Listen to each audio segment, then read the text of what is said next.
Attention, le président directeur général du Parc olympique est avec nous. Michel Labrègue. Michel Labrègue, bonjour. Bonjour, Benoît. Bonjour, Michel Labrègue. Vous allez bien, Michel Labrègue? Ça va bien. Bon, oui, Michel Labrègue, qui était à la STM avant. Oui. Hein, qui a eu un coup politique.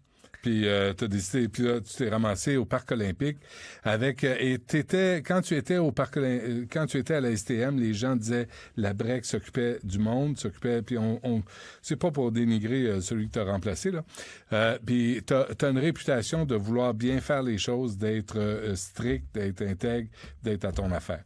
Là, puis on se tutoie parce qu'on s'est croisés. On est deux vieux monsieur. Je savais pas si à Cube je pouvais faire la même chose, mais OK, c'est bon, Benoît. C'est toujours la même mot de OK, c'est bon. Il y a pas, tu sais, ça change pas tant que ça. Okay. Là, Michel, hier, je lis le journal. En fait, c'est à Radio-Canada, on annonce un nouveau toit pour le stade olympique, mais pas avant 2024. Oui.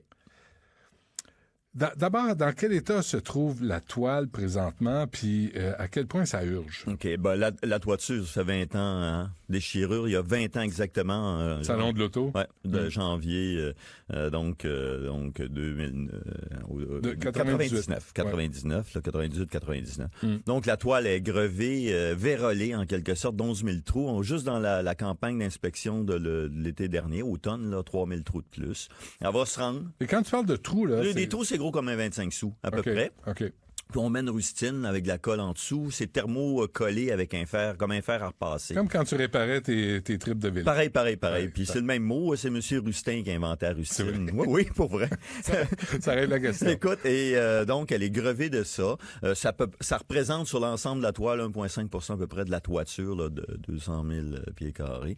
Et dans ce contexte-là, on la tient debout. Elle s'effondrera pas. Elle va se rendre à terme. On la bichonne comme on peut. Et sous le même protocole de 3 cm de neige, 3 mm de glace pendant l'hiver. Donc, c'est très difficile d'opérer le stade de, je dirais, novembre à mars. Mais en janvier, là, les tempêtes de neige puis les grands froids, on chargeait 10, 15, 20 cm de neige sur la toile. Là. Faut pas penser qu'à 4 cm, elle marche plus. Elle peut charger très lourd, mais par principe de précaution, c'est 3 cm puis on tient pas. L'image, Michel, du salon de l'auto, là, de la déchirure, là, ça a traumatisé tout le monde. Tout le monde, tout à fait, oui. On regarde plus le stade olympique avec autant de bienveillance qu'on le faisait à l'époque. Qu'est-ce que tu veux? Tu te retrouves là avec en séquence là, à 5 ans d'avis, 2 chocs qui ont laissé des séquelles post-traumatiques. On remplace la toiture de Kevlar rétractable conçu par M. Taillibert puis installé par Socodec Lavalin, qui montait puis qui descendait donc à la verticale par la Bird Air, puis elle déchire, elle fait même pas le premier hiver. Puis ensuite, les expos ont été vendus, sont quittés aux États-Unis en 2004, ce qui fait qu'à partir de 2005, là, la réputation du stade, tout ça, présentement, je trouve que c'est reparti un petit peu plus du bon bord avec la réfection de la tour, l'arrivée de Desjardins puis tout ça. Mais si on revient à la toiture, les gens se rassurent. C'est vrai qu'il y a des trous, on les répare, elle est sous protocole de sécurité, on y tient les activités, puis on va l'amener en 2024. Mais 2024, l'échéancier, là, je lis, Michel, l'échéancier envisagé. Printemps 2020, remise du dossier d'affaires au gouvernement. Là, on est janvier 2019, février 2019. Été 2020, lancement de l'appel à proposition en 3 candidatures déjà retenues. Printemps 2021, choix du consortium. 2024, réouverture au grand public du stade olympique. C'est bien long pour choisir. C'est 10 mois, c'est un an. Qu'est-ce que vous faites de vos journées? Ça, j'aime ça. Écoute, on travaille, hein? On travaille. On se pogne pas le beigne. Les équipes travaillent. Écoute, c'est un chantier extrêmement compliqué. On est extrêmement précautionneux. Je l'ai dit à plusieurs reprises. Je le répète pour ces auditeurs. C'est dans ma nature. Je suis précautionneux. Ouais. Et on se trompera pas une troisième fois. C'est collectivement on peut pas se tromper une troisième fois. Pour nous, collectivement. Ça fait 20 ans, il n'y avait pas de décision. On nous autorise à aller de l'avant. On fait. Puis pour les gens, là, c'est que il y en a des projets qui ont dérapé. Je peux t'en nommer un, là, puis ça me met de mauvaise humeur quand j'en parle, le SRB P9, OK? On signe ça en 2009, puis c'est 2022. Ça, j'appelle ça un décalage. Mais à partir du moment où Québec nous a autorisé, Mme Boulay, puis le Conseil des ministres allait de l'avant, on s'est mis en rang de travail, on a commencé, on a fait les appels d'offres pour les firmes internationales. Par exemple, les Allemands qui nous suivent, là, Schleichbergermann Partners, c'est bien? Ben oui, tu l'as pratiqué. oui. Ashley Bidish, der Fräulein. Et donc, cette firme-là, Il y a des nouveaux paramètres au Québec. Elle doit obtenir son autorisation de l'AMF. C'est une firme internationale. Au Québec, tu ne peux pas faire affaire si tu n'es pas autorisé avec les nouveaux paramètres législatifs qu'on s'est donnés. Pour elle, c'est nouveau. Donc, il y a un cycle qui est nouveau pour des firmes internationales, donc enquête de l'UPAC et de l'AMF, autorisation de l'AMF. C'est un des éléments qui joue dans le temps. Deuxième élément important, c'est qu'on s'est dit, on est-tu en train, là, on n'a pas besoin de 3 gars au Tim Hortons avec un café et un apron qui nous dessinent un mouton. Hein, on a besoin d'indiquer clairement ce qu'on a besoin. Donc, une toile textile, légère, fixe, qui va évacuer la neige de façon naturelle, qui va être chauffée en hiver. Donc, on va intégrer. Là, le chauffage qu'il y a dans la toile présentement, il a été bisouné, patenté par les gens du Parc olympique. Quand tu es en dessous, là, tu vois des tuyaux, ça ressemble à une érablière. Ouais. Il y a des drains qui ont été percés pour drainer l'eau. Ça fait dur. Là, on intègre ces éléments-là à l'intérieur. Et on a ajouté un élément. Est-ce qu'on pourrait démonter des sections centrales, 100 mètres par 50 mètres, pour faire un opercule au-dessus d'un terrain de foot. Et si on fait ça, est-ce que ça accroît le risque et est-ce que ça accroît le coût dans des mesures raisonnables? Et si oui, ben on va pas de l'avant avec ça. Donc, ça sera pas amovible? C'est pas amovible, on oublie ça. Mais pourtant, moi, j'ai fait une entrevue avec M. Taillibert en 2013. Je l'ai regardé attentivement avec M. Faneuf aussi. M. Faneuf qui avait reçu des mises en demeure pour arrêter C'est fini, ça, oublie ça. Oui, c'est vrai. Mais je suis arrivé en 2014, il n'y a plus, M. Faneuf, là, on n'a plus de mise en demeure. Mais c'est l'ingénieur qui était là, à l'époque. M. Faneuf a consacré sa vie au stade. Il faut voir qu'il était à l'emploi de la Ville de Montréal. 100 heures par semaine. C'est lui, M. Faneuf, qui a amené M. Taillibert aux États-Unis pour voir les stades de baseball. Parce que le stade olympique, c'était la promesse de Jean Drapeau d'avoir un stade de baseball. Le bras de levier, c'était les Olympiques. Camille Henrault a fait 2 candidatures pour les Olympiques, puis Drapeau 2. La candidature des Jeux de 72, c'est Munich qui l'a eu. Il s'est représenté en 70. Il savait comment le CIO fonctionnait, puis il a eu les Jeux de 65. Donc, Faneuf, dont tu parlais, oui, c'est l'ingénieur qui a suivi le projet. Et M. Taillibert, en 2013, me disait, les plans du toit du stade sont jamais sortis de mon tiroir, de mon bureau à Paris. Je me souviens d'une des premières entrevues que j'ai fait avec toi, je t'en avais amené. On a des plans de M. Taillibert dans nos archives. Originaux. Oui. Signé avec Roger Taillibert et l'architecte de la ville. Il faut se souvenir que l'Ordre des architectes ne voulait pas que M. Taillibert pratique ici, donc il était coopté par des architectes de la ville. Mais j'ai le logo Roger Taillibert, Atelier de Paris, tout ça. OK. Est-ce que le stade, là, mais 2024, là, c'est loin, là. C'est encore dans 5 ans. Oui. Et d'ici 5 ans, le stade reste comme il est là. Oui, il va y avoir, regarde, on va donc faire les préqualifications. Quels sont les groupes qui peuvent faire ça? On veut pas un amateur. Après, il y a du financement dans ça. Quelqu'un va être financé pour faire ces travaux-là. Nous, on le paye en bout de ligne. Troisièmement, il y a donc l'appel d'offres. Les propositions qui vont être faites. Il y a une nouvelle organisation au Québec des marchés publics qui va suivre ça de près. On va être extrêmement tatillon sur la démarche pour choisir le groupe, avec des critères de qualité et un prix, bien évidemment. Ensuite de ça, il y a la séquence de fabrication de la nouvelle toiture. Démonter la toiture actuelle.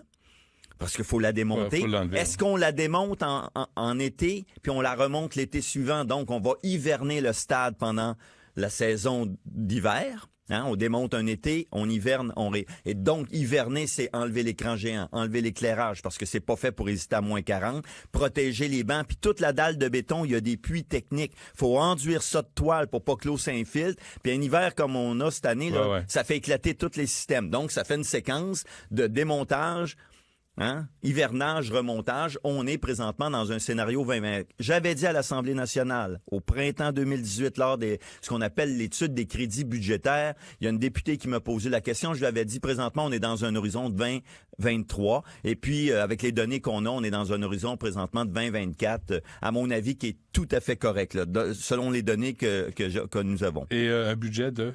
Le budget, c'est pas moi qui vais le donner publiquement. On s'en va en appel d'offres. Le gouvernement a 100 milliards, je peux te dire, là. Il y a une trésorerie de 100 milliards pour l'ensemble des projets. 70%, c'est pour les projets de rénovation, réparation, mise aux normes. Hôpitaux, routes, parcs olympiques. On est dans 70%. 30%, sur le 100 milliards, c'est pour les nouveaux projets. Donc, il y a une réserve là-dedans. Mais moi, j'annoncerai pas publiquement prix qu'on s'attend. Non. Autour de? Non. Entre? Non. ça et ça. Non. Passe le boule dedans, puis on recommence. Le boule dans le parc olympique? Il y en est pas. Sacramouille. Veux-tu que je te dise? La dompe de toilette, toi, tu sais. Ah, moi, C'est pas le fun, mais c'est pas le fun. Le stade olympique, on veut l'aimer. Mais là, t'arrives là, puis c'est... C'est une œuvre architecturale. J'ai fait faire une étude patrimoine. Qu'est-ce que tu veux? Moi, j'étais contre les Olympiques. Je l'ai dit souvent. Hein? Je voulais des pistes cyclables, puis drapeau dit on n'a pas d'argent, puis il a construit un vélodrome. Voilà, tu dois être heureux, là. Non, mais j'accepte pas qu'on n'entretienne pas. C'est un bâtiment incroyable d'un point de mais vue... c'est toujours à recommencer, sacramouille. Quand c'est une dompe, c'est une dompe. Non, mais c'est un money pit. As-tu vu la... Ben, c'est un money pit. 400 millions. Ça vaut 4 milliards Personne en dollars en veut. d'aujourd'hui. À qui tu vas vendre ça? Mais là, j'ai la plus haute tour inclinée au monde. So what? Je viens de mettre 100 millions pour y refaire une beauté. J'ai 1200 employés de Desjardins hyper heureux dans de magnifiques... Ça sert à quoi? Il va servir à quoi? À part des kiosques pour les agronomes qui font du miel artisanal, là, sacramouille. À quoi ça sert, le stade olympique? J'ai 85 projets présentement sur la feuille de travail, sur le bureau. Ouais. Salon, exposition, tournage cinématographique, course de drone, e-car. J'ai une liste là, des salons, là, ça n'a pas d'affaire au stade olympique. C'est un stade. Tu es censé avoir du sport là-dedans. Tu es censé avoir des activités physiques. Mais ça, c'est... Là, toi, on a le palais des congrès pour ça, là. Non, le palais des congrès, c'est pour des congrès principalement. C'est des congrès internationaux. Le salon de l'auto, il y a des kiosques. Ils vont déménager au parc olympique. Le salon des fermières qui vient présenter des tourtières.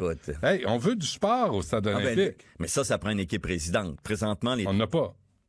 Et Saputo s'en est construit un à côté, puis il a dit hey, moi, je l'aime pas, ton stade. Bon, ils font leur finale chez nous quand même. Hein? Ouais. On a fait 61 000 personnes le 22 novembre. Ouais. Les Alouettes, on est en candidature pour la Coupe Grey. C'est événementiel. On peut pas amortir le stade olympique. Le stade olympique, c'est 100 millions de visiteurs depuis le début. Ça a toujours été un équipement polyvalent. Toujours. Mais c'est pas un équipement sportif. Ben, à partir du moment où tu perds ton équipe présidente de baseball pour lequel le stade arrive là-dessus? Sur l'équipe présidente, ce que je comprends, c'est que les propriétaires, enfin les promoteurs du projet, donc privés, veulent pas un stade au centre-ville ou enfin dans le pourtour du centre-ville, mais présentement, ils ont besoin de nous pour faire des matchs pré-saison comme le 25-26 mars. En bouche-trou. Mais après, je vais faire un salon. Le prix que ça a coûté, cette affaire-là, il me semble qu'on devrait l'amortir avec des événements sportifs. Mais là, c'est comme si... Mais on a tenu, il y a 2 ans, on a tenu les championnats du monde de gymnastique artistique. C'était plein, 25 000 demi-amphithéâtres. Mais à chaque mois de l'année. Avec je peux te dire, le cahier... Y a-tu un plan là-dessus? Oui. T'as un plan là-dessus? J'ai 85, là, on est en... Pas pour des compétitions de tricot, là. Non, du vrai sport. Oui. On se prépare pour 2015, 16, 17, 18. Faites-en pas. Il n'y a pas personne qui met autant d'argent pour réparer une toiture puis qui prépare pas l'après-toiture quand on va être opérationnel 12 mois par année. Puis ouais. Ça te rassure-tu un peu? Ouais. Est-ce que tu veux que Jean-Charles te pose une question? Jean-Charles Lajoie? Oui, Jean-Charles, mets les écouteurs, Michel. OK. Michel, Jean-Charles, bonjour. Salut, Benoît. Bonjour, je te présente Michel Labrec, Jean-Charles Lajoie. Bonjour, Monsieur Lajoie. Oui, c'est sa voix officielle. C'est pas notre première non plus. Non, j'espère. Mais pas au point de se tutoyer quand même. Ah bon? On m'a appris les règles de bienséance, malgré de civisme élémentaire, mais ça, c'est une autre histoire. Tout ça est très intéressant. Je retiens un terme, opercule. Voilà exactement ce que l'on doit retirer d'un petit cup de yaourt pour se faire du bien.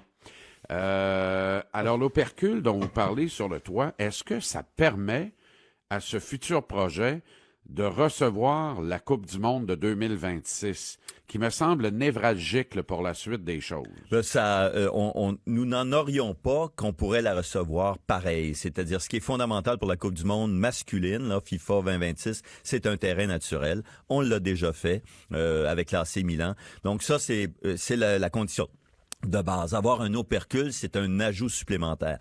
Nous ne l'aurions pas, que je vois difficilement, parce qu'il y a d'autres éléments là, auxquels on s'est engagé. Amélioration de l'éclairage, la régie technique en haute définition numérique pour les télévisions internationales, qu'on va faire en parallèle. Mais il y a 23 villes là, qui veulent... Il y en a 23, 16 vont être retenues, mais Montréal est une ville de soccer, la plus grande ville francophone, bien évidemment, de ce trio de pays. Pour l'instant, oui. Pour l'instant, mais je veux dire, avec Canada, États-Unis, Mexique, là, les 3 pays. Fait que pour moi, l'opercule n'est pas une condition... exclusive. C'est-à-dire, s'il y en a pas, on peut l'avoir quand même. Fait que moi, Okay.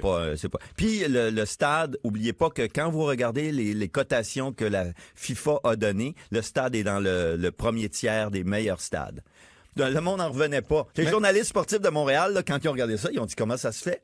Ben, on a reçu la Coupe du monde féminine, la Coupe des moins 20 hommes et femmes. On a eu 3 Coupes du monde pour la FIFA. Ils ont été impressionnés. Ce qui fait qu'on n'est pas dans le dernier tiers des villes nord-américaines, on est dans le premier tiers des villes américaines pour le Parc olympique. Donc, la campagne de dénigrement, toi, Michel, t'en as assez, là.